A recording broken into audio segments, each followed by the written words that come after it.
ഇതിനകത്ത് forgot password എന്ന് പറഞ്ഞ് നമ്മൾ മറന്നുപോയി പാസ്വേഡ് സെറ്റ് ചെയ്യാൻ വേണ്ടി നമ്മൾ തുടങ്ങുമ്പോൾ തന്നെ അവർ പറയും ദിസ് ഈസ് ടു ഈസി. അവനാ തീരുമാനിക്കുന്നത് നമുക്ക് പാസ്വേഡ് ഈസി ആണെന്ന്. നമ്മൾ അടിച്ചു തുടങ്ങി, നമ്മുടെ മക്കളുടെ പേര് തീർന്നു, നമ്മുടെ ഡേറ്റ് ഓഫ് ബർത്ത് തീർന്നു, പുതിയ കോമ്പിനേഷൻ ഉണ്ടാക്കി തുടങ്ങുമ്പോൾ തന്നെ അവർ പറയും 2 ക്യാപിറ്റൽ ലെറ്റർ കയറ്റിയാൽ നല്ലതാണ്, അത് കയറ്റി. 2 ചിഹ്നം കയറ്റിയാൽ നല്ലതാണ്, അത് കയറ്റി. 2 അക്കം കയറ്റിയാൽ നല്ലതാണ്, അത് കയറ്റി. 12 അക്കങ്ങൾ ഉണ്ടെങ്കിൽ വളരെ നല്ലതാണെന്ന് പറഞ്ഞു, അത് കയറ്റി. നമ്മൾ മറന്നു പോകുന്ന ഒരു പാസ്വേഡ് ഇവര് തന്നെ നമ്മളെ കൊണ്ട് ഉണ്ടാക്കിക്കും. അത് കഴിഞ്ഞിട്ട് അടുത്ത കോളം വരും, you are not a robot, അത് ഞെക്കാൻ. ഇത് മനുഷ്യനായോണ്ടല്ലേ മറന്നു പോകുന്നത്, റോബോട്ടാണെങ്കിൽ മറന്നു പോകേണ്ട കാര്യമില്ലല്ലോ. നമ്മൾ അത് ഞെക്കും. അത് കഴിയുമ്പോൾ കാപ്ച എന്ന് പറഞ്ഞൊരു സാധനം വരും. ടി ഇങ്ങനെ നിൽക്കുന്നു, കെ ഇങ്ങനെ നിൽക്കുന്നു, ഈ സാധനം വരും. ഇത് ടൈപ്പ് ചെയ്ത് കയറ്റും.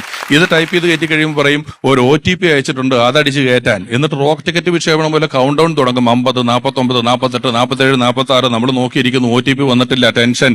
30, 29, 28, 27, 26 OTP വന്നിട്ടില്ല, ടെൻഷൻ. 20, 19, 18, 17 OTP വന്നിട്ടില്ല, ടെൻഷൻ. 10, 9, 8, 7, 6 ഓടി ചെല്ലുന്നു, റീസെന്റ് OTP നടിക്കുന്നു. 2 OTPയും കൂടെ ഒന്നിച്ചു വരുന്നു. ഇത്രയൊന്നും ടെൻഷൻ എന്റെ അച്ഛൻ അടിച്ചിട്ടില്ല. പുള്ളിക്ക് VIP ഒരു പെട്ടി ഉണ്ടായിരുന്നു, 3 അക്കമുള്ള ഒരു ലോക്ക് ഉണ്ടായിരുന്നു. ഇത് മറന്നു പോകാതിരിക്കാൻ പ്ലാസ്റ്ററിൽ എഴുതിയിട്ട് പെട്ടിയുടെ അടിയിൽ ഒട്ടിച്ചു വെച്ച ആളാ എന്റെ അച്ഛൻ.